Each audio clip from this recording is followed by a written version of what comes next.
सीते राम कथा हृदयम। राजेंद्र, आपके कहे हुए वचनों को सही मानकर उनका सम्मान करते हुए मैं एक बात कहना चाहता हूं, इसे सुनने की कृपा करें महाराज। ठीक है, जो भी कहना है वो 2 क्षणों में व्यक्त कर तुम यहां से निर्गमन कर सकते हो। तुमसे अनावश्यक वार्ता करने से भी अधिक उपयुक्त कार्य है, तो जो कहना है वो कहो और यहां से प्रस्थान करो। अगर किसी और ने ऐसे वचनों का उपयोग किया होता तो उसका सर इसी क्षण भूमि पर पड़ा होता, परंतु ये मेरी प्रेयसी के पिता हैं, इसीलिए चुप हूं। सांबा, विचार प्रस्तुत करना छोड़ तुम ऐसे मौन क्यों हो गए?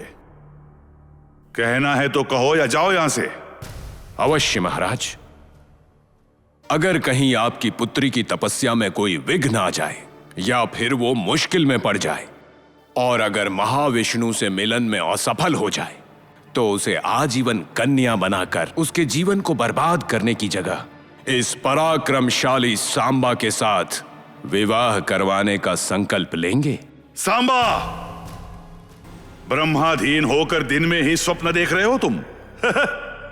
मेरी पुत्री की अपरिमित सामर्थ्य और शक्ति के बारे में तुम्हें कोई ज्ञान नहीं है। मेरी पुत्री के समान योग्यता भी नहीं है तुम में।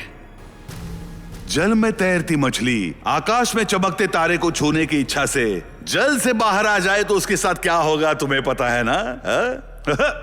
जैसे भूमि पर ही जीवित न रहने वाले जलचर आकाश की वस्तु को छूने की इच्छुक है, वैसा ही तुम्हारा वर्तन है। तुम्हारी योग्यता के समान किसी कन्या का शोध कर उसके साथ विवाह कर लो। जाओ। तुम्हारी इस अविवेकपूर्ण इच्छा को सुनकर क्रोध में न आकर शांत रहकर मैंने तुम्हें उत्तर दिया है, यह तुम्हारा भाग्य है। किसी और ने अगर तुम्हारे कहे हुए वचन कहे होते तो संभवतः तुम्हारे जितना भाग्यवान नहीं होता। उसी क्षण वो दंड का पात्र बन जाता। अगर पुनः तुमने ऐसा कोई विचार किया, तुम्हारा भाग्य दंडनीय बना दूंगा। नहीं, मैं पुनः कभी नहीं आऊंगा। प्रस्थान करता हूं, प्रस्थान करता हूं।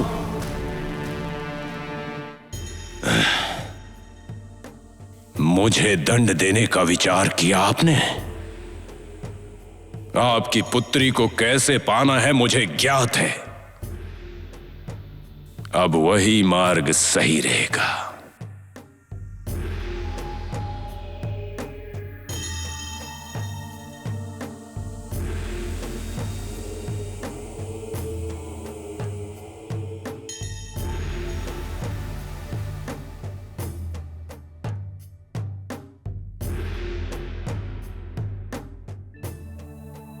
सुंदरी, तुम्हारे पिताश्री ने मेरे साथ तुम्हारा विवाह करने से इनकार कर दिया।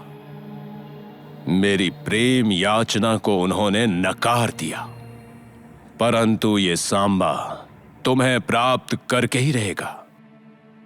अब मेरे पास एक ही उपाय है, या तो तुम मुझे स्वीकार करो अथवा मैं ही तुम्हें अपने वश में कर लूं।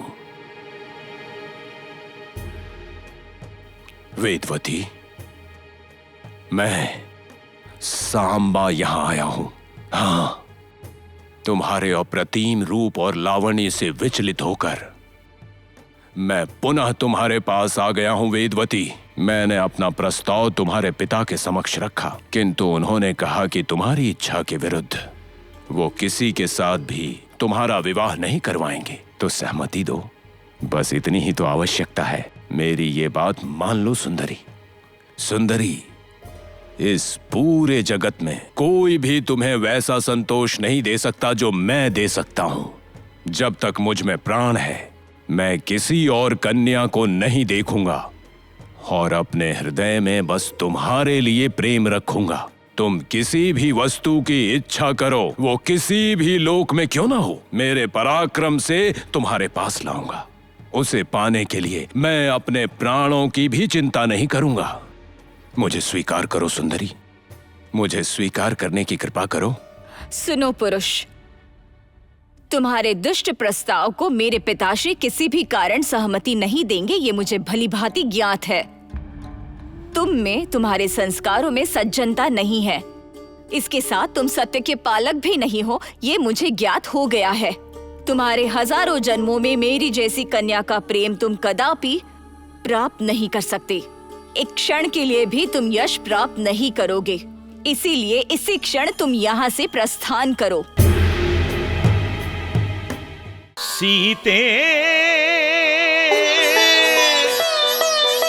राम कथा हृदयं